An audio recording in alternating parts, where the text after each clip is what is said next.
욥기서를 시작하면서 하나님께서는 욥에 대한 하나님이 어떻게 판단하고 계신지 분명하게 말씀하고 있습니다. 우스 땅에 사는 욥은 하나님 보시기에 의로운 사람이었습니다. 성경에 이 사람은 의로운 사람이야 라고 하나님께서 판단하신 사람은 노아가 그랬고요. 그 이후에 욥이 아닐까 싶습니다.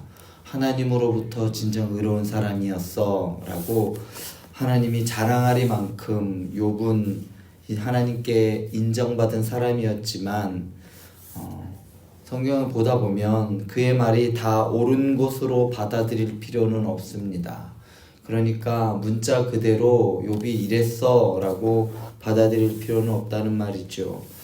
욥의 말들을 읽을 때 우리는 이것이 옳으냐 그르냐 이런 것을 따져서 이것을 통해 우리가 교훈을 얻기보다는 한 인간의 현실에 공감하려는 쪽에 무게를 두고서 욥의 말을 이해하는 것이 말씀을 더 잘 이해할 수 있는 편이 됩니다. 이런 상황 가운데서 한번 보면요, 욥은 자신의 비참한 상황 때문에 과연 하나님께서 인간에게 과연 의로우신가라는 의문을 제기하고 있습니다. 욥은 하나님을 잘 아는 사람이었지만 자기가 당한 상황 때문에 하나님의 속성에 대한 그동안 자기가 알고 있던 하나님에 대하여 의문을 제기하기 시작합니다.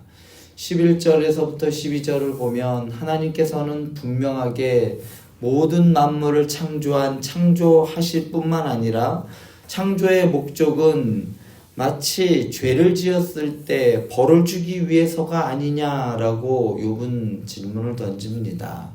욥이 보기에 사람을 만들고 나를 만들어 놓으신 이유가 마치 하나님이 나를 벌하시기 위해 만들어 놓은 것이 아니냐 이렇게 생각이 들었다는 것이죠. 우리는 특히 구약 성경을 읽다 보면 하나님께서 자기 백성에게 복을 주시기보다는 죄를 지었을 때 벌 주기를 더 즐겨 하시는 것 같은 느낌이 들 때가 있습니다. 성경을 보다 보면 구약 성경에서 물론 아브라함처럼 하나님의 말씀에 순종했을 때는 복을 주지만 구약 성경의 대부분의 이스라엘 사람들은 하나님으로부터 복을 받는 이야기보다는 그들이 범죄했을 때 하나님께서 그들을 치는 장면, 벌하시는 장면들이 더 많은 비중을 차지하고 있다는 것을 알 수 있죠. 그래서 우리는 무의식 중에 신약의 하나님은 예수님을 이 땅에 보내셔서 십자가에 못 박으리만큼 사랑하시는 그 사랑의 하나님이신 반면에 구약의 하나님은 벌하시는 하나님으로 두려움의 대상인 두려움의 하나님으로 생각할 때가 많습니다. 실제로 이렇게 학자들은 생각해서 신약의 하나님과 구약의 하나님이 다른 하나님으로 인식하여서 각각의 하나님, 구약의 하나님은 없어지고 신약의 하나님이 새로 오셨다라고 주장하는 사람들도 있습니다.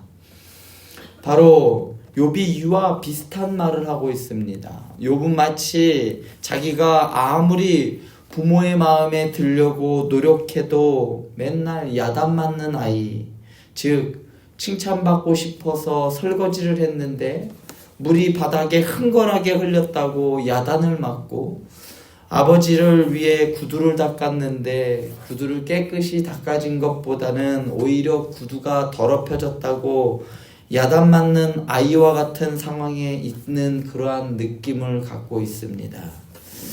잘못한 일이 없다 할지라도 하나님 앞에 서면 부끄러운 점이 없을 수가 없고, 자신의 의로움을 주장하려 하다 보면 저놈은 교만하구나 라고 하며 교만하다고 징계를 받으며 계속 여러 가지 종류의 잘못에 대해 지적을 당하고 징계를 당한다라고 욥은 오늘 말씀을 통해 토로하고 있습니다. 오늘 말씀을 하나하나 살펴보면 이러한 뉘앙스가 잘 느껴집니다. 욥은 이를 11, 17절에서 마치 군대가 번갈아 가면서 치는 것 같다라는 표현을 하고 있습니다.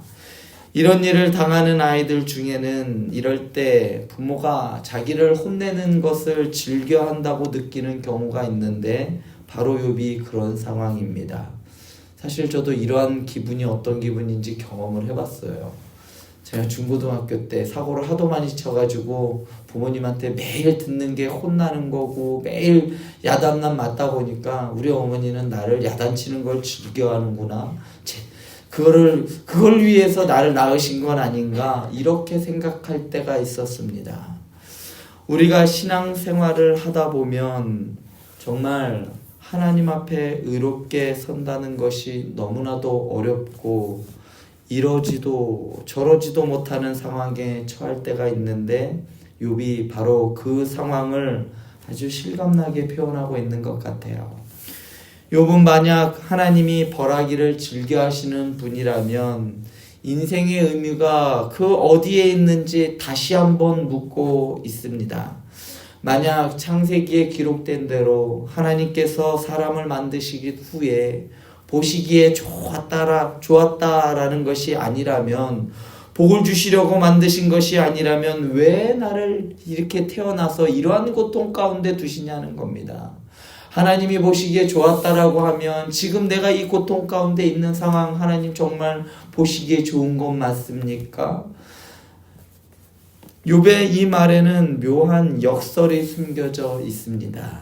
욥은 하나님이 사람을 만드실 때 기뻐하셨고 복을 주셨다는 사실을 그는 잘 알고 있었습니다. 그렇지만 지금 자기에게는 그 복이 적용되지 않는 것 같기 때문에 이렇게 하나님께 항의하는 것입니다.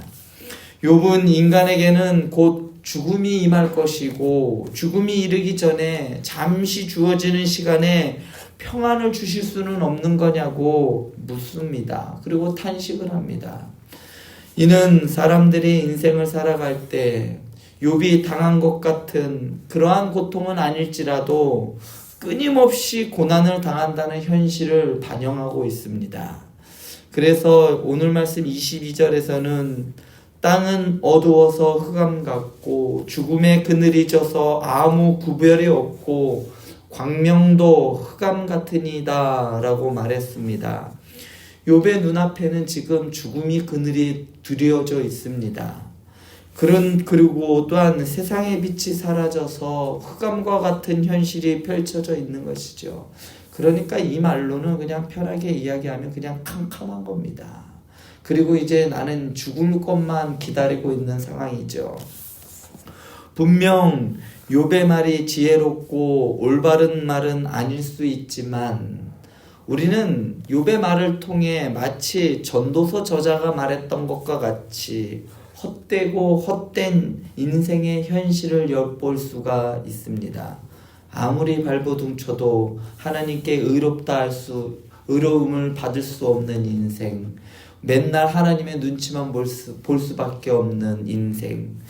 사실 인생은 이렇게 헛되고 고통스러우며 의미 없어 보이는 것이 사실입니다. 그런데 우리의 신앙은 이러한 현실을 외면함으로써가 아니라 오히려 이러한 현실을 직면함으로써 더 깊어지고 확고해지는 겁니다. 인생은 무가치하고 괴로운 길이지만 그 가운데 우리를 만드신, 나를 만드신 하나님의 그 창조의 의미를 발견하는 여정이 바로 신앙생활이라고 저는 생각을 합니다. 고난 가운데 고통 가운데 있지만 내 삶을 왜 하나님께서 이것을 허락하셨는지 그 의미를 찾아가는 것이 신앙생활입니다. 하나님을 너무나도 사랑했던 욥이 고난 가운데 탄식하는 모습을 볼 때 우리는 아픔과 허무함 그리고 상실감을 느낄 수가 있습니다. 아무리 하나님을 사랑해도 별 볼 일 없구나 라고 생각할 수도 있습니다. 사랑하는 행복한 교회 성도 여러분, 우리의 인생은 이렇게 덧없습니다. 그리고 그것을 인식하는 것이야말로 하나님을 더욱 깊이 깨닫는 밑거름이 되는 겁니다. 그렇기 때문에 바람에 날리는 겨와 같은 인생이고 풀과 같이 자라다가 사라지는 인생이 바로 우리입니다. 그러한 인생이 참된 의미가 있어지는 것은 바로 예수 그리스도 안에 있을 때입니다. 그냥 우리가 예수 없는 인생은 우리는 아무런 의미가 없는 겁니다. 인생은 그죠? 고난이다라고 이야기하지요. 그런데 예수 없는 인생은 그냥 고난으로 끝납니다. 그런데 절망 가운데 있는 인생에게 소망이 있습니다. 바로 예수 그리스도이죠. 오늘 이 아침 절망 가운데 있는 우리 인생에 찾아오신 예수님을 만나고 돌아가시길 바랍니다. 그 예수님을 찾고 예수님을 만나 절망이 아니라 소망을 붙잡으며 살아가는 하루가 되길 간절히 축원드립니다. 기도하시겠습니다.